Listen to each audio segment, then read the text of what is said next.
Hi, wrestling fans. Thanks for clicking today's Dreaded D-Rose report. As kind of noted about this, Brock Lesnar, he's negotiated a unique contract, I guess, with WWE, as we find out. He will be allowed to wear sponsors' wares to the ring, trunks, t-shirts, whatever, each week, every other week he can change around. And sources report that Brock Lesnar insisted this be a part of the deal when he signed.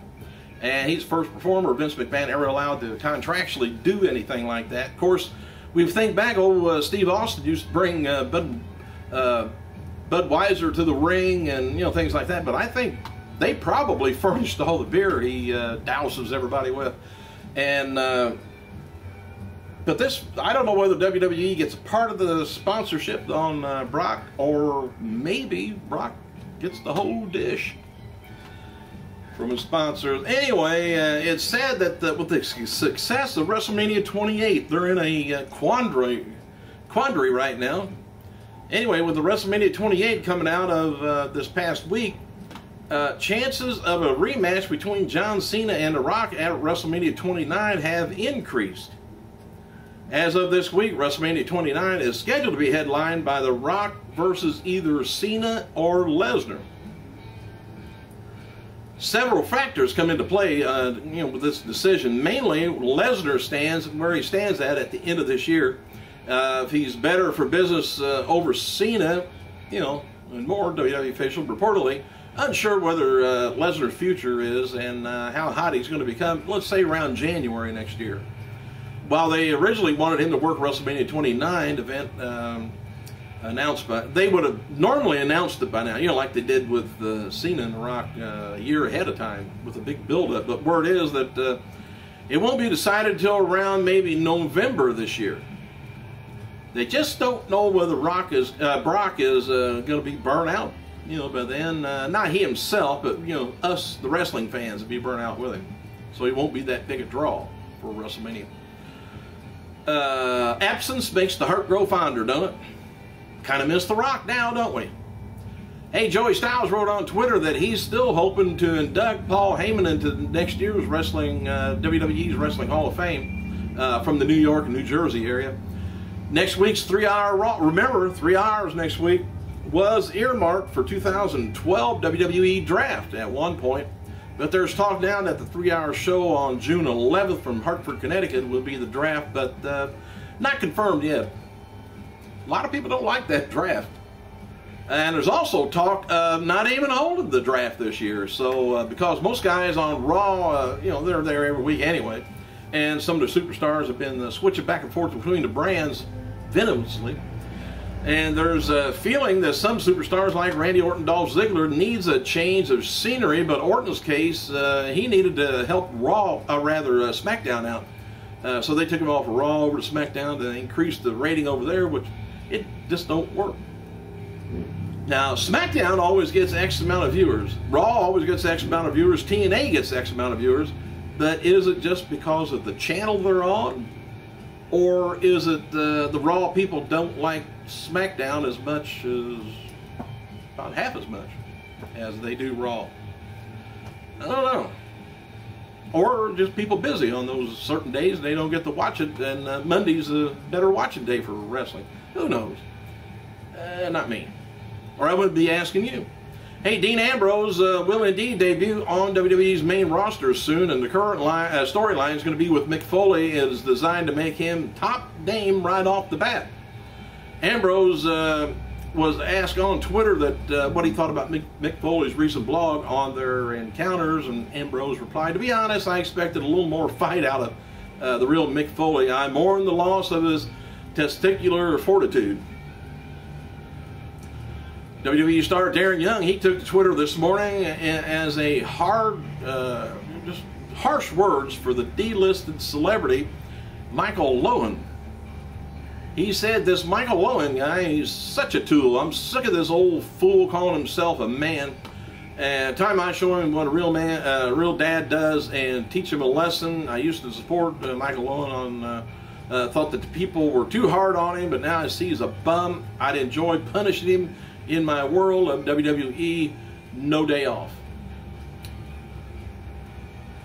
What brought up all that? Did I miss something? I guess I did. Anyway, the comments come after a fan apparently proposed a Lowen versus Young match on WWE on NXT.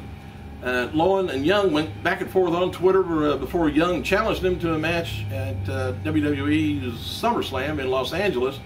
Lowen told Young to contact his management, but to accept the challenge. Hang on a second. All right, I'm back. Hey, sound like a threat, didn't it?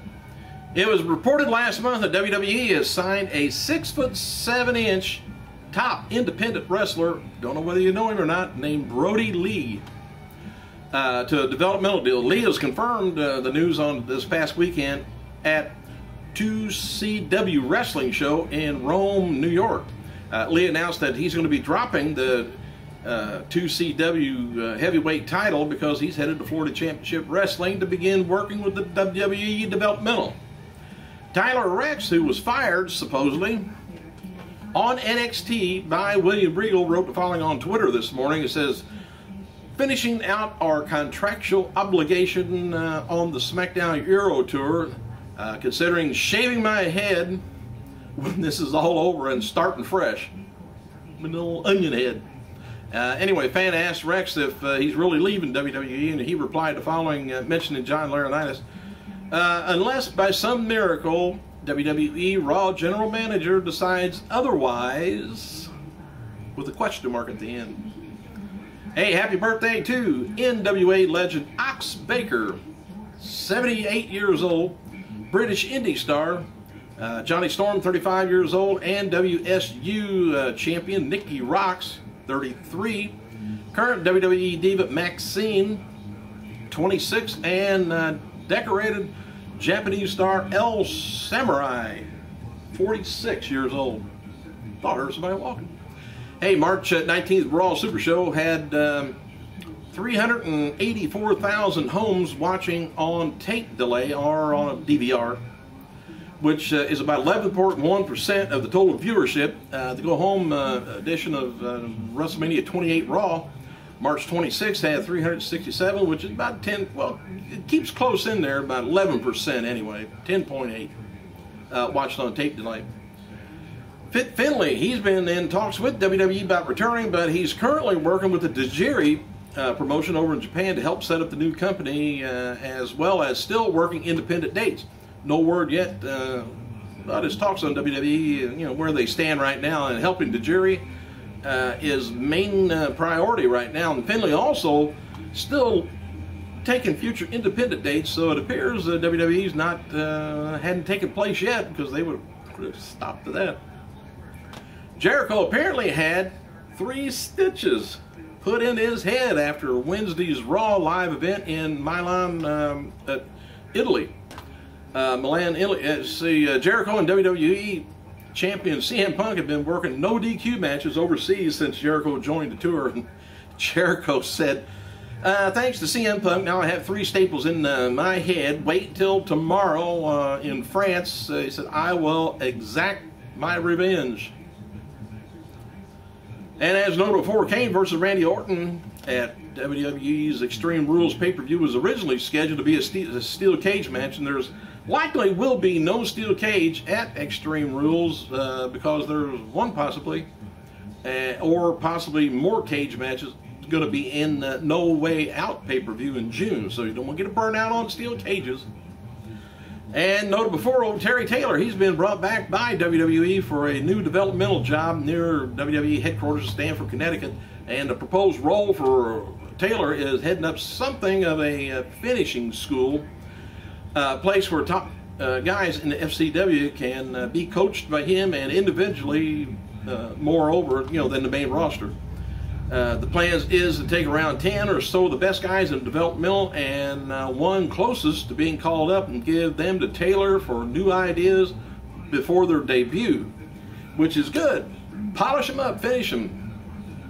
Maybe we'll have a better, maybe we'll have another Brodus Clay. Hey, thanks for clicking, you guys. I gotta go.